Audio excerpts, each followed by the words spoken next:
Ajali imegeuka kuwa simanzi. Hii ni mara baada ya watu 5 kupoteza maisha katika ajali iliyohusisha basi la Shabibi lenye namba za usajili T827 ELZ lililokuwa likitokea jijini Dodoma kuelekea Mbeya kugongana uso kwa uso na lori lenye namba za usajili T143 EAF lililokuwa limebeba vinywaji. Ajali hiyo imetokea majira ya saa 8 usiku wa kuamkia hii leo tarehe 8 Mei 2026. Kamanda wa polisi mkoa wa Iringa ASP Alan Bukumbi amethibitisha kutokea kwa ajali hiyo, akisema dereva wa lori alishindwa kulimudu gari lake na kusababisha ajali.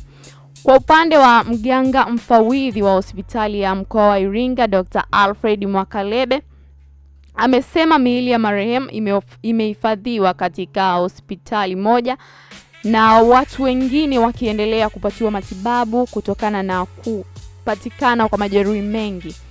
Sasa nini kifanyike ili kupunguza ajali za barabarani? Tumeshuhudia katika kipindi hiki zimekuwa zikitokea ajali tofauti katika maeneo tofauti.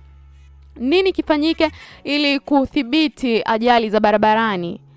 Serikali inapaswa kuendelea kutoa elimu juu ya watumiaji wa barabarani, lakini pia watumiaji wa barabarani wanatakiwa kuwa makini na kupunguza mwendo, hasa wanapokuwa maeneo ya mteremko, lakini pia maeneo yenye kona kali, kutokana na kwamba maeneo kama hayo yanaongeza uhatari zaidi wakati mtu anapokuwa barabarani. Lakini pia watu wanaoendesha magari au madereva wapunguze kunywa pombe, kutokana na kwamba baadhi ya ajali ambazo zimekuwa zikitokea madereva wamekuwa wakiripotiwa kwamba walikuwa wamelewa na mambo mengine.